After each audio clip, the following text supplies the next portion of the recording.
Alors, dans cette séquence 8, on va parler de la plasticité de l'axe corticotrope. Plasticité, c'est-à-dire comment réagit l'axe corticotrope face à des changements de facteurs, face à des facteurs environnementaux, stressants et non stressants.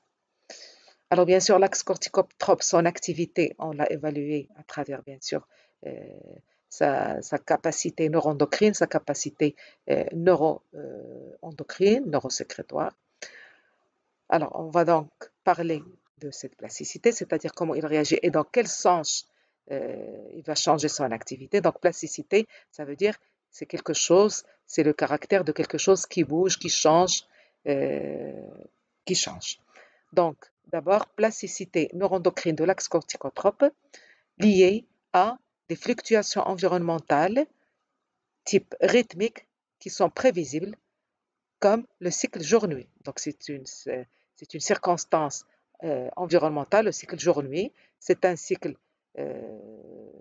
donc, qui est rythmique, qui survient, qui se répète toutes les 24 heures et qui est prévisible. On sait que lorsque le jour va venir, la nuit va venir, etc. Donc, c'est une fluctuation environnementale qui est prévisible. Alors, pour évaluer la plasticité neuroendocrine de l'axe corticotrope, on va bien sûr évaluer sa plasticité sécrétoire, c'est-à-dire on va évaluer la concentration sérique des glucocorticoïdes surrénaliens et de la CTH hypophysaire en fonction des phases du cycle jour-nuit. Alors, donc, on a montré que l'axe corticotrope montre une activité circadienne liée à ce cycle jour-nuit. En effet, l'activité sécrétoire de l'axe corticotrope présente un rythme qui est étroitement lié au cycle jour-nuit. C'est un rythme de 24 heures, donc on parle de nictémère ou de rythme circadien ou de rythme nictéméral. En effet, les taux hypothalamiques de CRH et d'ACTH hypophysaire ainsi que la cortisolémie, le haut taux de cortisol, présentent justement un rythme circadien. Alors, ce rythme circadien, on va l'illustrer chez l'homme. D'abord, chez l'homme à activité diurne, c'est-à-dire l'homme qui s'active pendant le jour.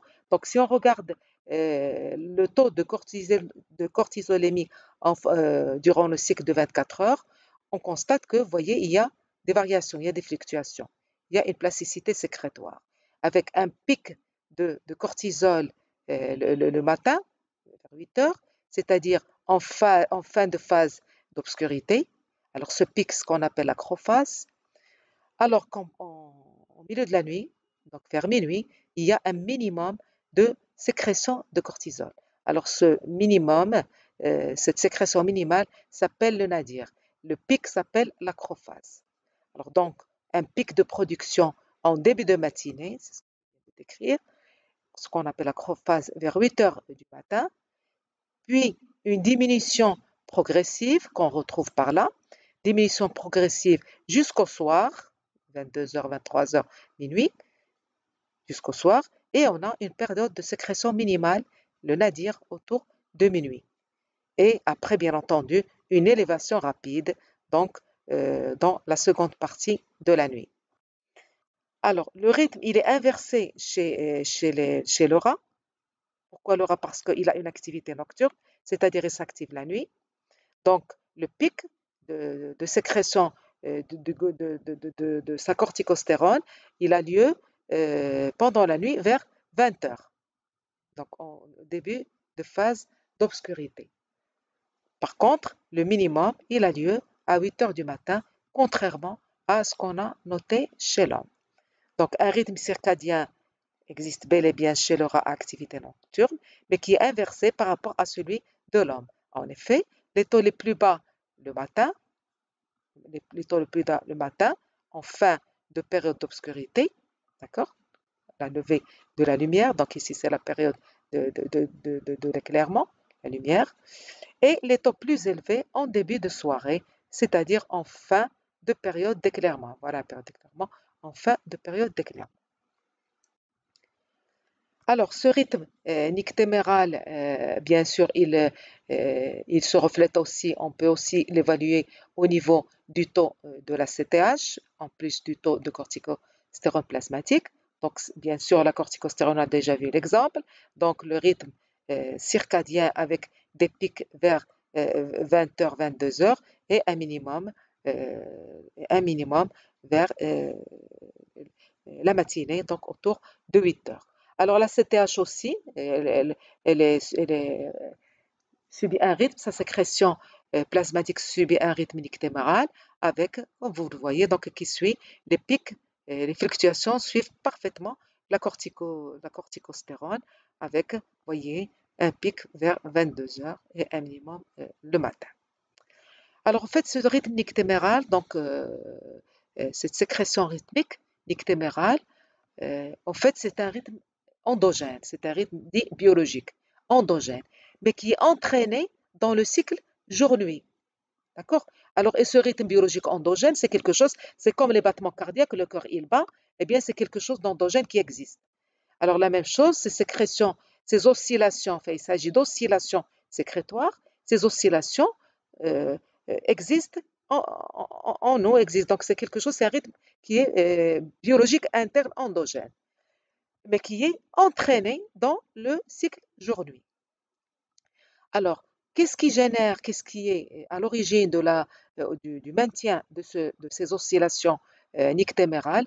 Eh bien, c'est une structure cérébrale qu'on appelle le noyau suprachiasmatique qui constitue l'horloge biologique de notre cerveau, l'horloge principale de notre organisme, qui est le noyau suprachiasmatique qu'on trouve ici, dans l'hypothalamus antérieur, tout à fait basal, juste au-dessus du chiasma optique. Alors ça, vous avez dû le voir en anatomie, dans le cours d'anatomie, et vous entendrez encore parler de ce noyau au cours du cours des rythmes biologiques. Donc, le noyau suprachiasmatique, c'est l'horloge biologique. Alors justement, on a démontré que ces oscillations circadiennes, en fait, elles sont entretenues par ce noyau. Alors regardez, on a fait une expérimentation animale où on a détruit le noyau suprachiasmatique. Là, c'est sur une photo réelle. Ça, c'est, regardez le troisième ventricule, le noyau suprachiasmatique de gauche et de droite. Alors on l'a détruit. Il y a plusieurs façons de détruire le noyau. Alors, l'ablation ou la destruction de ce noyau, on l'a détruit et après, on a regardé euh, les, les concentrations journalières d'ACTH et de corticostérone. L'ACTH, c'est le tracé vert et la corticostérone, c'est le tracé bleu. Alors, qu'est-ce qu'on constate? Alors, ça, c'est chez le témoin où le noyau suprachiasmatique est intact. Regardez, vous avez les pics oscillatoires qui reviennent vers 20h, 22h et puis le matin. Alors regardez, ici, c'est après lésion du noyau suprachiasmatique. Qu'est-ce qu'on constate? On constate que la courbe, elle s'aplatit, que ce soit pour la corticostérone ou pour la CTH. Donc, il n'y a plus ces fluctuations bien marquées. Il y a des petites fluctuations, mais qui ne sont pas significatives en regardant ce qu'on appelle les erreurs standards à la moyenne, les écarts types. Donc là, les oscillations qu'on voit au cours du jour, eh bien, elles sont abolies, elles sont euh, détruites. Donc, par conséquent, les fluctuations environnementales rythmiques jour-nuit agissent sur la sécrétion plasmatique d'ACTH et de corticostérone via l'horloge biologique qui est le noyau suprachiasmatique. Donc, c'est l'horloge biologique, le noyau suprachiasmatique, qui entretient cette rythmicité sécrétoire de corticostérone et d'ACTH. Ainsi, des lésions du noyau suprachiasmatique, l'horloge circadienne, altèrent, comme on vient de le voir, les oscillations stéroïdiennes plasmatiques. Donc, vous voyez que il y a une plasticité sécrétoire qui reflète une plasticité neuroendocrine, qui reflète une plasticité neuroendocrine de l'axe corticotrope en fonction du cycle jour-nuit. Donc, plasticité liée à une fluctuation rythmique nictémérale circadienne. Alors, on va voir maintenant la plasticité neuroendocrine, mais qui est liée non pas à des fluctuations prévisibles, mais à des fluctuations aléatoires, c'est-à-dire imprévisibles.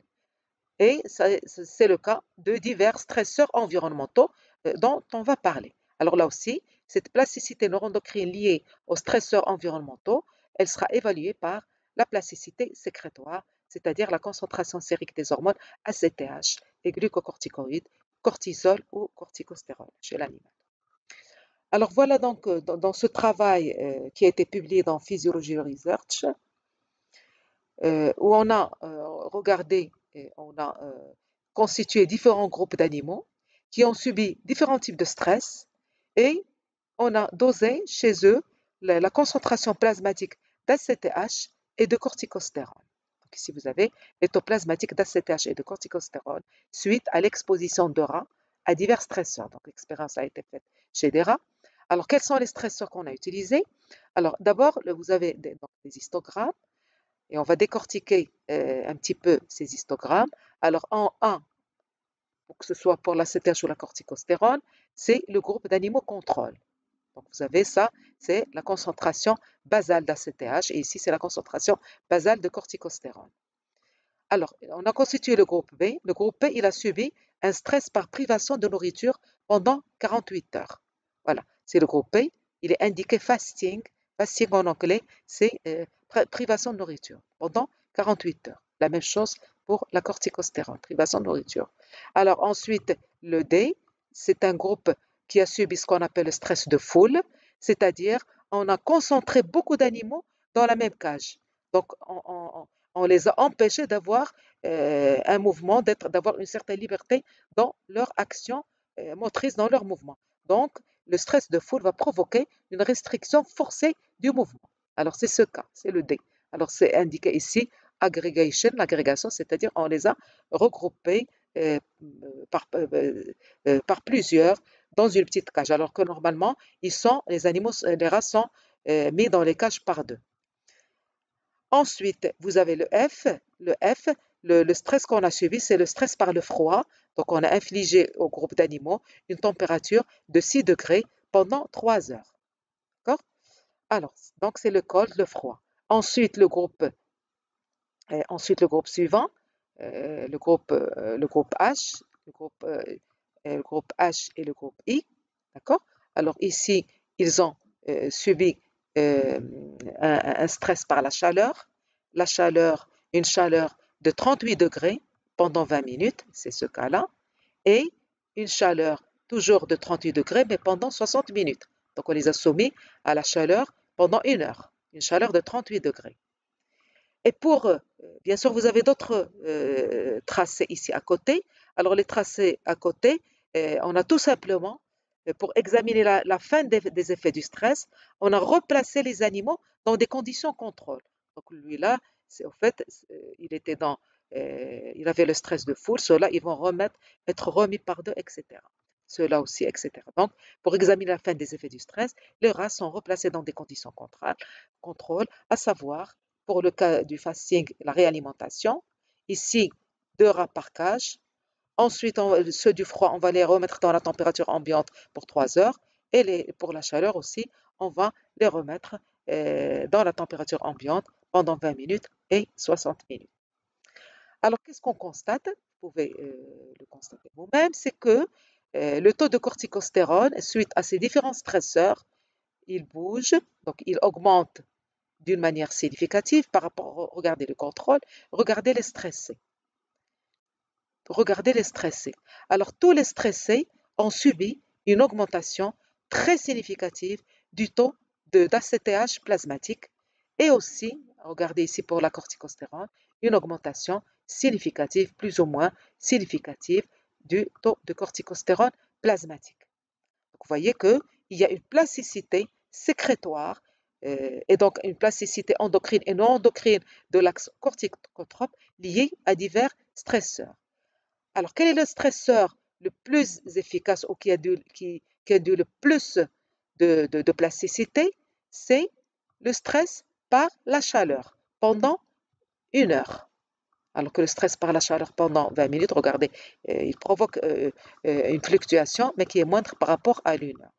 Donc, on peut tirer de cette expérience, de cette expérience que l'axe corticotrope est activé par divers stresseurs environnementaux et que le stress thermique par la chaleur est le stresseur le plus puissant. Vous voyez que l'axe corticotrope est sujet à une plasticité sécrétoire et donc une plasticité neuroendocrine liée à divers stresseurs environnementaux. Et bien sûr, c'est des stresseurs qui ne sont pas forcément prévisibles, hein. On peut subir un stress comme ça d'une manière imprévisible euh, dans notre environnement. Alors là, je vais parler d'une autre plasticité sécrétoire de l'axe corticotrope qui est toujours liée au stress, mais on va considérer une expérience dite périnatale, c'est-à-dire, par exemple, un stress subi en phase prénatale, c'est-à-dire on a fait subir les fœtus dans l'utérus de leur mère un stress que la mère a subi, et aussi, par exemple, une expérience positive en période postnatale après la naissance euh, dont je vais parler. Donc là, on va voir aussi euh, comment réagit l'activité sécrétoire de l'axe en fonction de cette expérience dite périnatale et aussi en fonction de l'âge. Vous verrez que l'axe corticotrope euh, montre une plasticité en fonction de l'âge, qu'on soit jeune, adulte ou vieux, ça n'est pas la même chose. Alors, pour cela, donc, on a utilisé un modèle de manipulation dite périnatale. Périnatale, c'est-à-dire manipulation autour de la naissance, avant et après la naissance. Donc, on a choisi comme expérimentation, donc comme stresseur, comme intervention prénatale, un stress prénatal, désigné PS, prénatal stress. Le stress, on l'a fait subir à la rate gestante avant qu'elle n'accouche, pendant une semaine.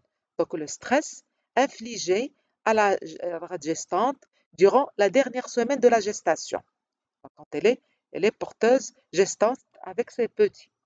Donc on a fait subir cette mère, cette rate gestante à un stress quotidien pendant une semaine.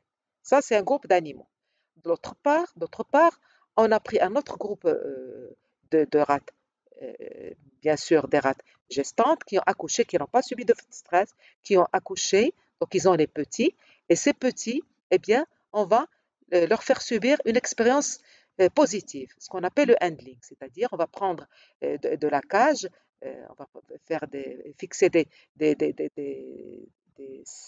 séances journalière où on va attraper, prendre ces petits, ces nouveau-nés, et on va les tenir le manipulateur va les tenir dans les bras. Donc c'est comme si on chouchoutait un bébé. Alors donc il s'agit d'une manipulation. On a manipulé ces nouveau-nés depuis leur naissance jusqu'aux œuvrages, c'est-à-dire pendant toute la période de leur allaitement par leur mère. Alors on va voir justement l'effet du stress en prénatal sur la descendance et aussi l'effet de cette expérience positive sur cette même descendance, sur la descendance. Et donc, on va voir le fonctionnement de l'axe corticotrope pendant toute la durée de la vie des animaux donc, qui sont nés et dans ce cas et dans ce cas. Donc, on va adopter ce qu'on appelle une approche longitudinale, c'est-à-dire on va étudier l'activité sécrétoire de l'axe corticotrope pendant tout au long de la vie des animaux, depuis un âge jeune jusqu'à l'âge adulte. Alors bien sûr, l'équipe, voilà, je cite la référence du travail qui a été réalisé dans cet article. Alors, voilà, donc on a évalué la plasticité sécrétoire liée d'une part à l'âge et d'autre part à l'expérience périnatale dont je viens de vous parler. Alors, d'abord, qu'est-ce qu'on peut dans ce tracé? Vous voyez trois compartiments. Alors, en fait, chaque compartiment correspond à un groupe d'animaux. Alors, en fait, on a constitué trois groupes d'animaux. Le groupe contrôle, qui n'a rien subi. Le groupe PS, c'est le groupe qui a subi le stress prénatal quand il était dans l'utérus, donc durant la dernière semaine de la gestation. Un stress prénatal, c'est des animaux qui sont issus de mères qui ont subi un stress. Et puis, un troisième groupe qui ont subi le handling, donc cette expérience positive, le fait de tenir les animaux dans les mains pendant un certain temps. Alors, chez ces trois groupes d'animaux, on a mesuré le taux de corticostérone pendant différents, donc on a suivi leur corticostéronémie pendant à différents stades de leur vie, à l'âge jeune pendant 4 mois, adulte à 16 mois et vieux à l'âge de 24 mois. Alors d'abord, si on regarde les petits encadrés que vous voyez ici. Alors en fait, les encadrés reflètent tout simplement le taux de corticostérone, le taux de corticostérone basal, en dehors de tout stress. Voilà. Donc j'ai les trois groupes d'animaux à l'âge jeune. Voilà le taux de corticostéroïdes. Regardez chez l'âge adulte, ça a l'air d'augmenter. Ça a l'air même d'augmenter d'une manière significative chez le groupe qui ont subi le stress prénatal. Et puis, ce taux basal continue à augmenter à l'âge vieux, 24 mois. Donc, qu'est-ce qu'on peut dire? On peut tirer de ce résultat qu'il y a une augmentation sécrétoire de l'axe corticotrope tout au long de l'âge, tout au long de la vie. Et donc, on parle de plasticité sécrétoire liée à l'âge. Alors, en effet, il y a augmentation des taux sériques de glucocorticoïdes chez les rongeurs, chez les rats c'est les rongeurs. Il y a une augmentation des taux sériques avec l'âge. Et d'ailleurs, ces augmentations ont été parfaitement corrélées avec les données qui ont été reportées chez l'homme. Donc, chez l'homme aussi, on a trouvé la même chose, que le taux de glucocorticoïdes augmente avec l'âge. Alors maintenant, comment va réagir chaque groupe si on lui inflige, si on le soumet à un stress aigu, un petit stress de 30 minutes, par exemple un stress d'immobilisation? Alors, qu'est-ce qu'on a fait? Donc, bien sûr, les animaux qui ont subi, il y a un seul groupe ici dont la mère a subi le stress. Alors, on va voir si la descendance est affectée par le stress que subit la mère. D'accord?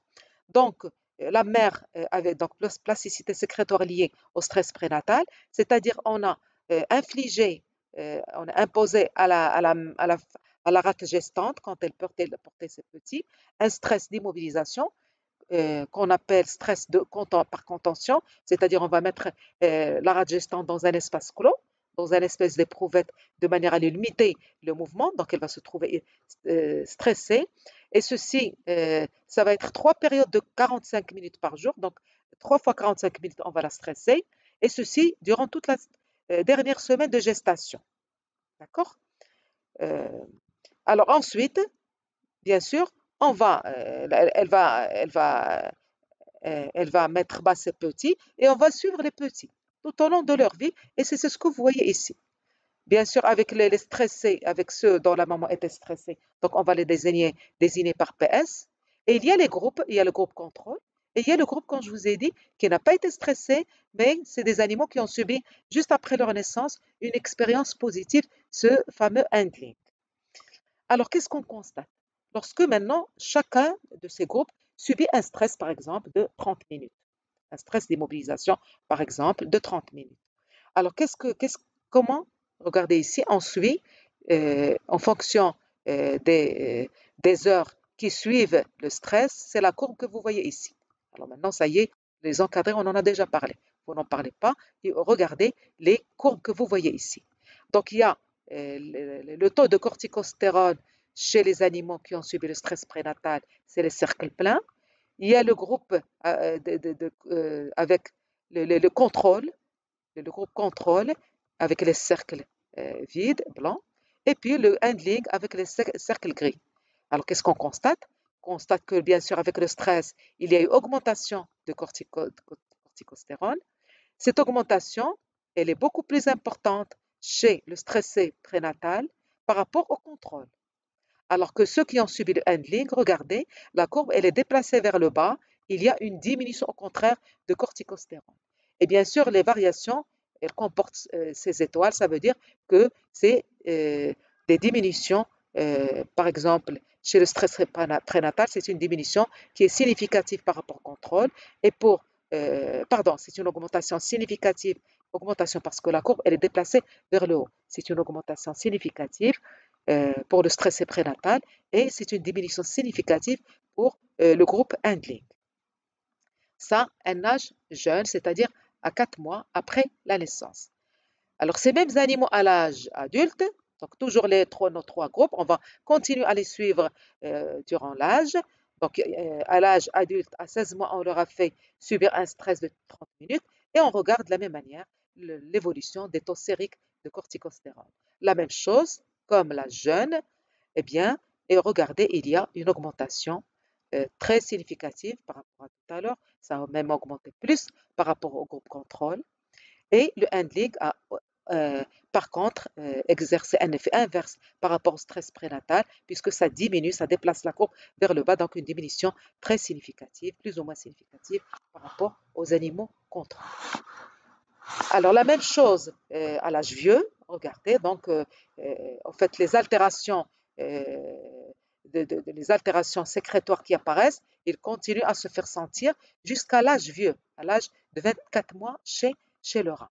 Alors, regardez, suite à un stress de 30 minutes, regardez la corticostérone, elle est fortement augmentée chez le stressé par rapport au contrôle et le handling a provoqué une forte diminution, toujours courbe déplacée vers le bas, du taux de corticostérone chez les animaux qui ont subi le handling. Alors, il y a un détail qui est vraiment frappant entre adultes et vieux. Alors, regardez la courbe du taux sérique de corticostérone chez le stressé prénatal, voilà, et regardez la courbe chez le contrôle à l'âge vieux. Ils sont tout à fait comparables, ils sont similaires, avec les mêmes teneurs. Ça veut dire quoi? Ça veut dire que le taux de corticostérone chez le stressé prénatal à l'âge adulte, il est tout à fait comparable à ce qui existe chez le vieux. Ça veut dire que comme si ces animaux adultes qui ont subi le stress prénatal, ils ont subi en fait un vieillissement précoce avant l'âge prévu. Et ce vieillissement précoce, on peut parler de vieillissement pathologique.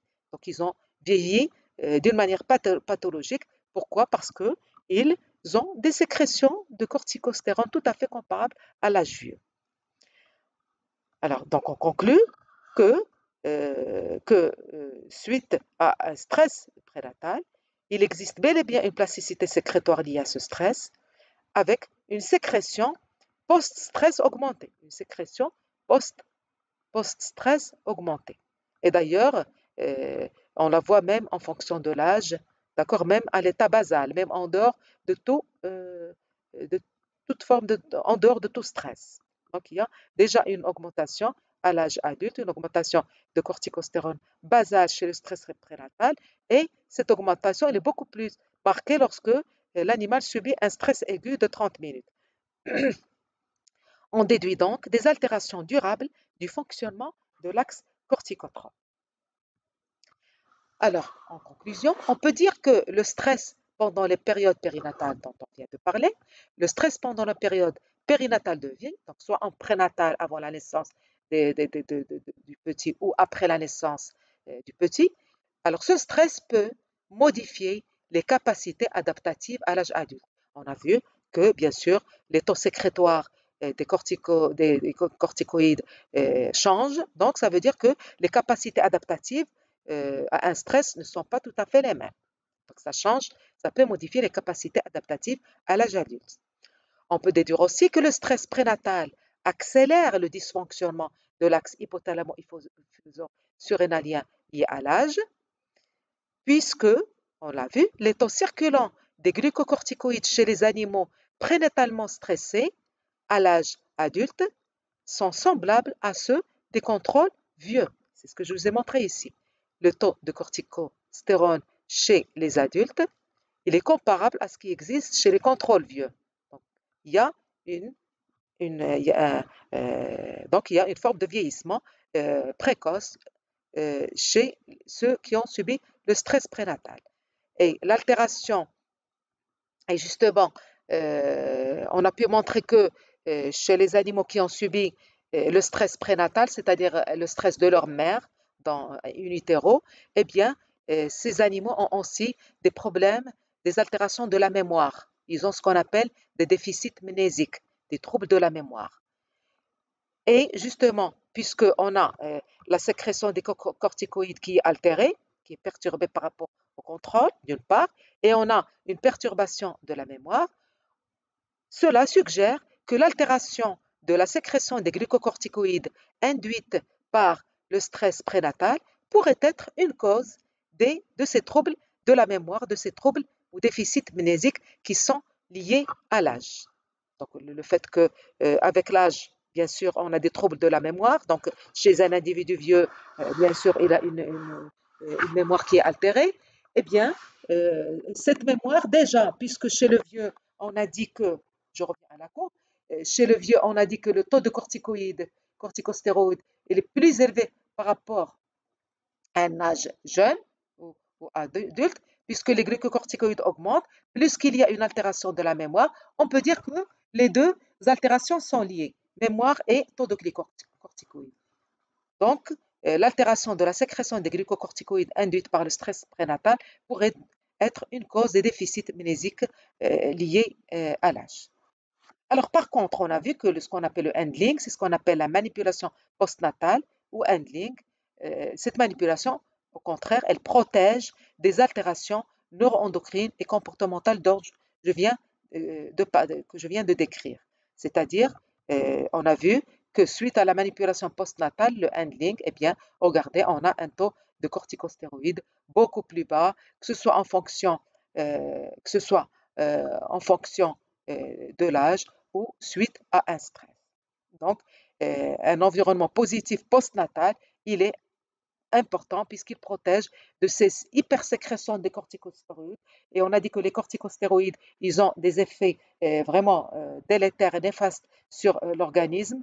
Euh, donc, cette expérience, manipulation postnatale, a tendance à faire baisser ces effets délétères des glucocorticoïdes.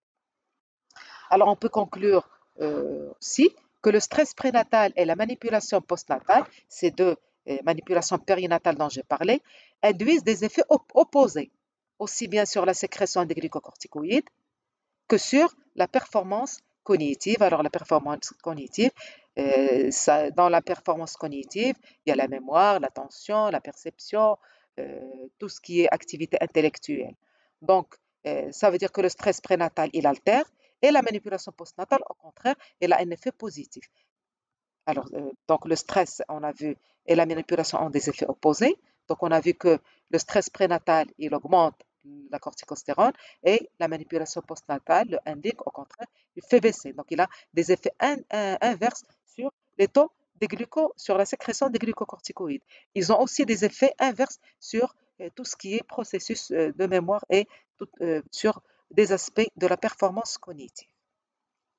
Alors, on va reprendre justement, on va voir un petit peu de près,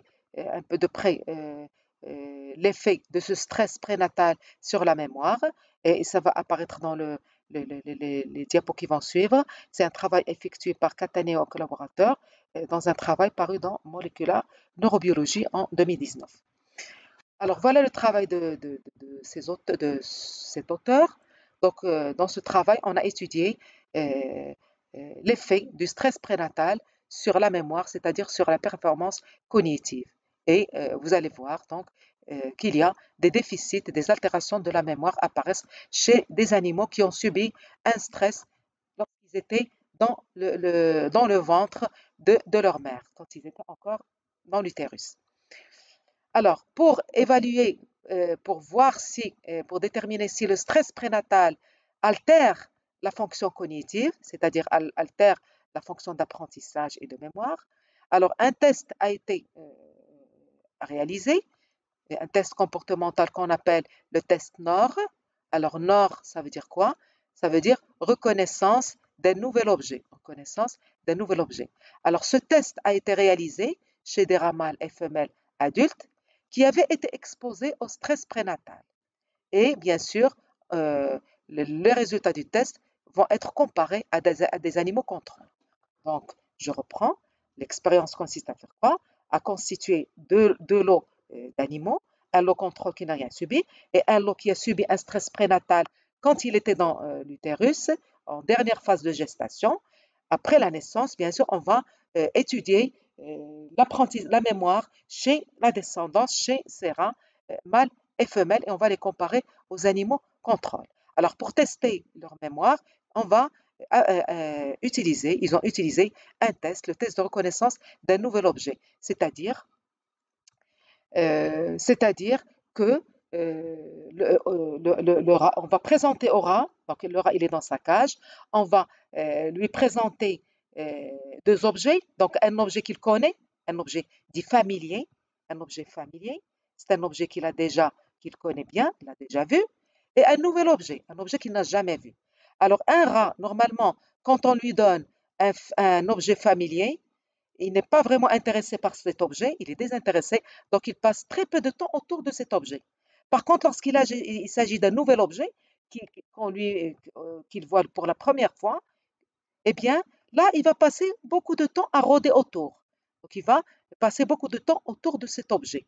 Alors, on va justement évaluer le temps d'exploration de l'objet familier par rapport au nouvel objet.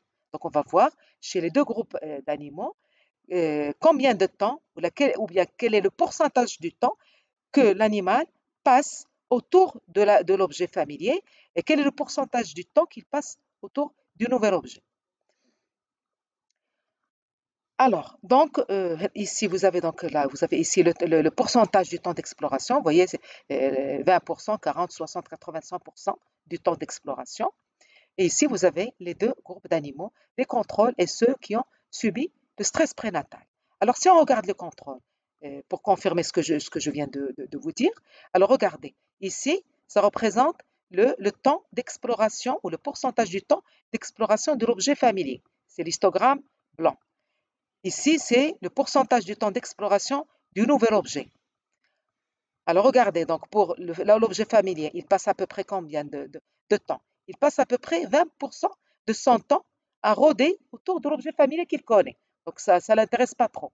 Par contre, regardez, il passe environ 80% de son temps à explorer, à rôder autour du nouvel objet. C'est l'histogramme noir, foncé. Alors donc, au cours du test, les animaux témoins ou contrôle se souviennent efficacement de l'objet familier, car ils passent beaucoup plus de temps à explorer le nouvel objet, d'accord, par rapport à l'objet familier, qu'on a évalué par le pourcentage du temps d'exploration. Qu'est-ce qui se passe chez le rat mâle qui a subi le stress prénatal? Alors regardez, est-ce qu'il y a une différence dans le temps d'exploration? Non, il n'y a pas de différence significative. Il passe autant de temps à tourner autour de l'objet familier que le temps qu'il passe autour du nouvel objet. Donc là, il a du mal en fait à distinguer, à discriminer entre les deux objets. Donc il a en fait donc une altération de sa mémoire. Il se mémorise plus de l'objet familier qu'il a déjà vu plusieurs fois.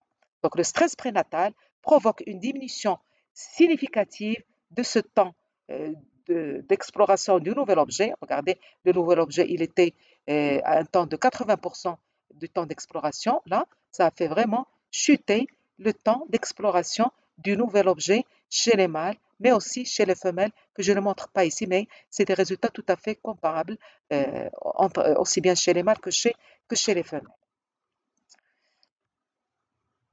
Alors, pour vraiment rendre compte, pour vraiment montrer justement euh, qu'il y a une altération significative de cette capacité à mémoriser, on a ici déterminé ce qu'on appelle l'indice de discrimination. Dans ce graphe, vous avez l'indice de discrimination. C'est quoi cet indice de discrimination?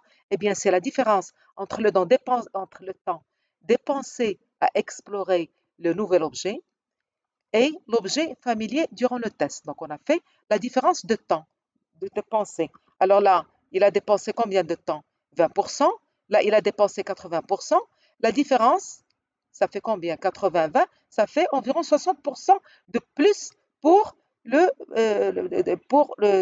fait 60% de plus pour l'objet, pour le nouvel objet.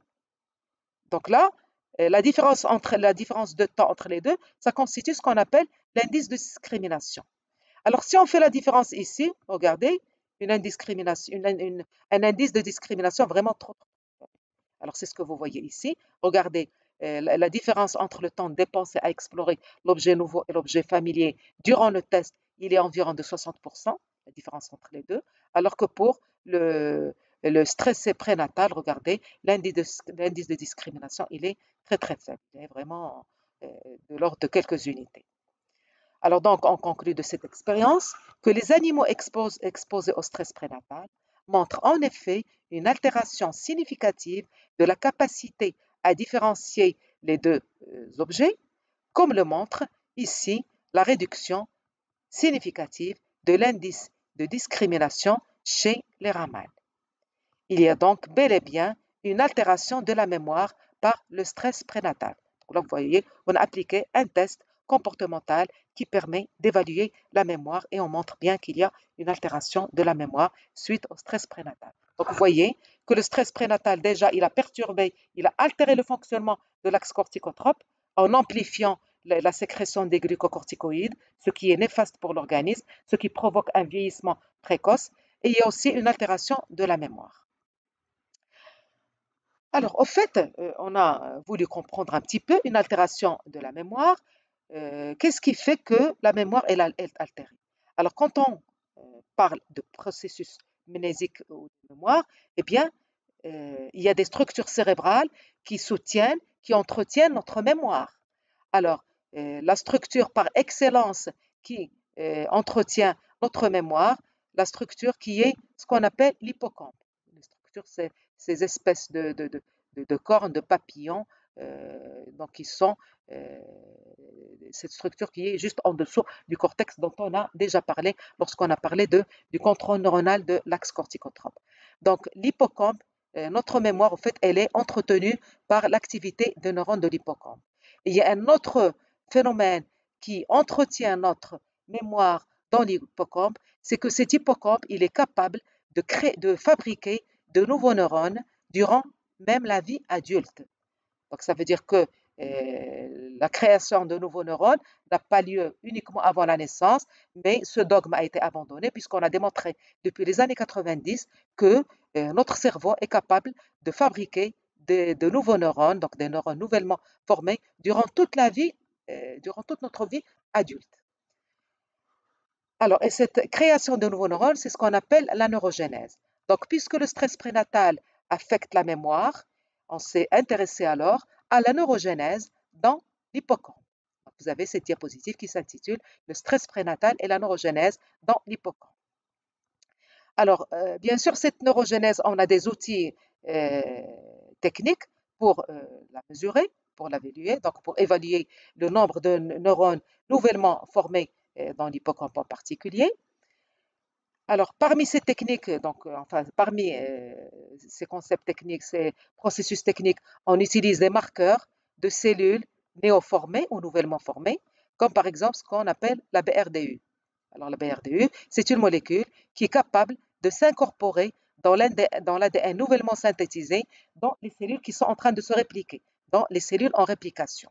D'accord? Donc, on a utilisé ce marqueur de neurogénèse, c'est ce que vous voyez ici, et on a regardé le nombre de cellules ou neurones nouvellement formés, bien sûr, chez des animaux contrôle, c'est les histogrammes blancs, et chez les animaux qui ont subi un stress prénatal, c'est-à-dire ils étaient stressés avant, ils ont subi le stress de leur mère lors de la gestation. C'est les tracés violets que vous voyez ici.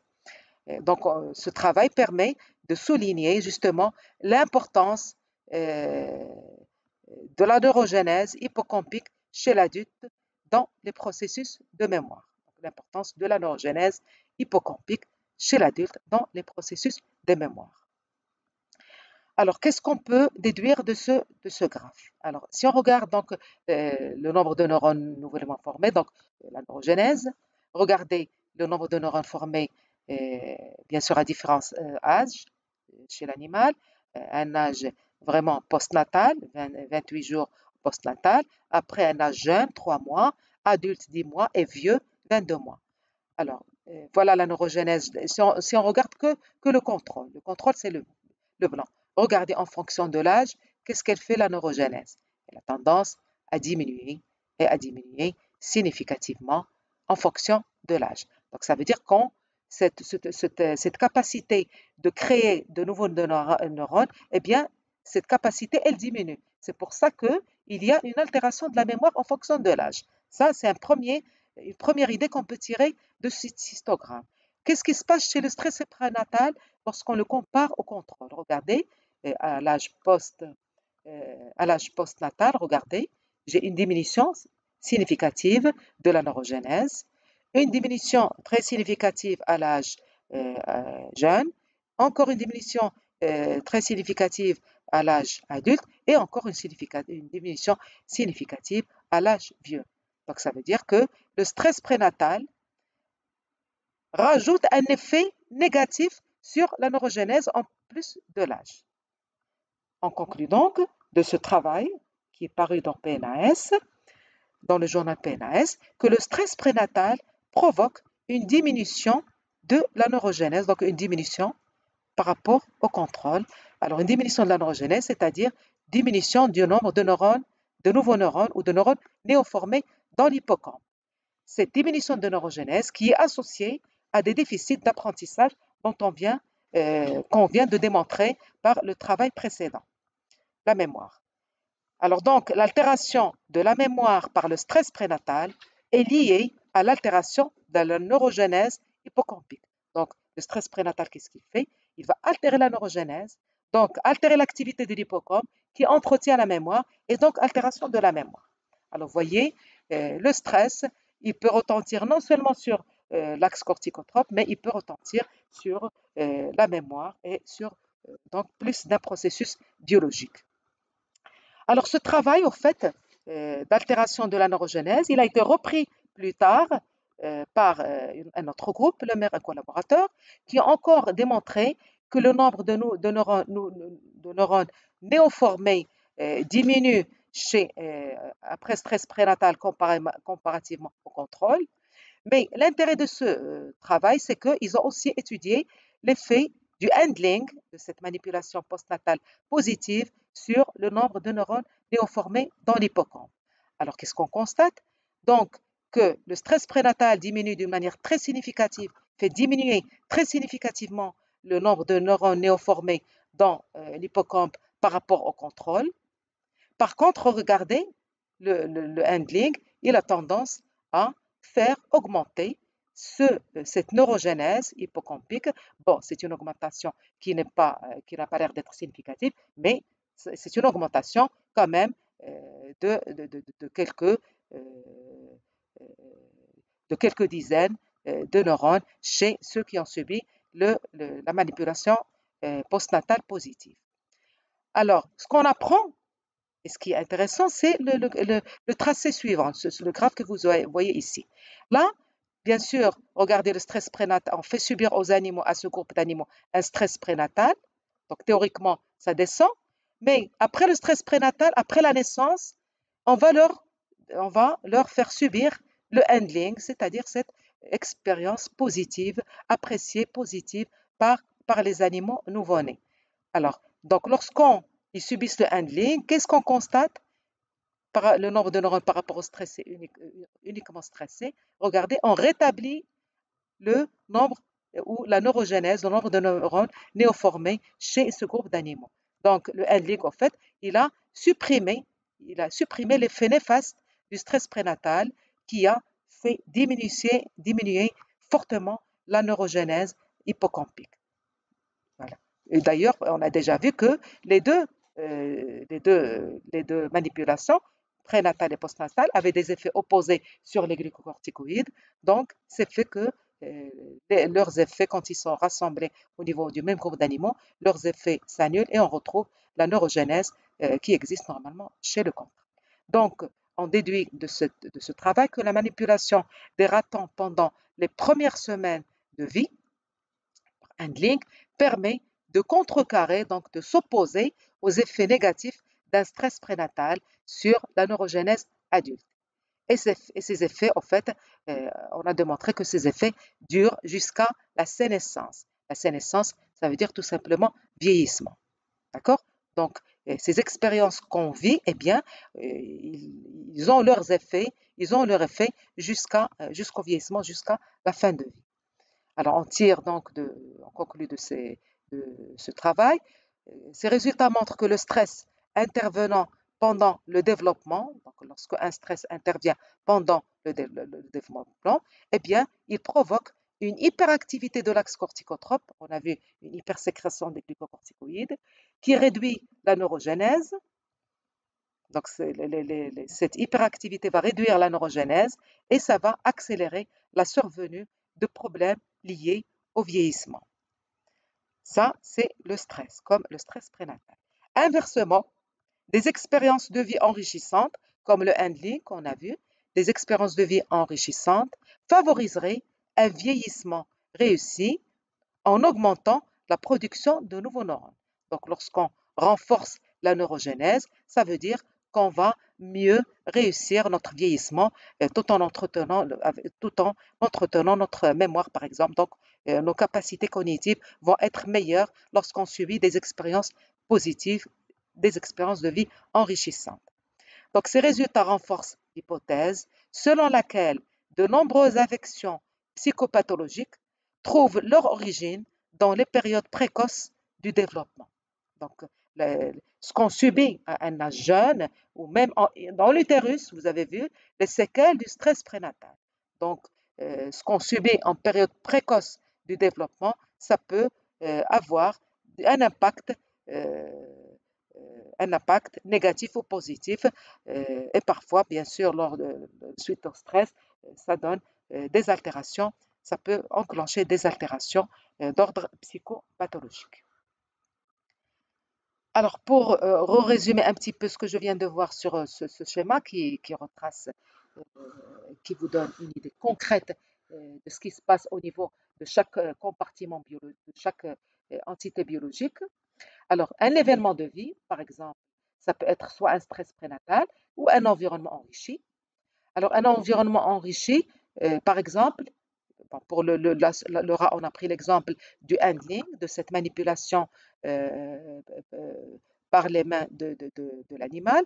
L'environnement enrichi pour l'homme, pour l'enfant, ça peut être les stimulations sensorielles, les couleurs, les sons, euh, un cadre enrichi en couleurs, en sons, en toutes sortes de stimuli sensoriels et puis qui peuvent justement euh, contribuer à enrichir son environnement.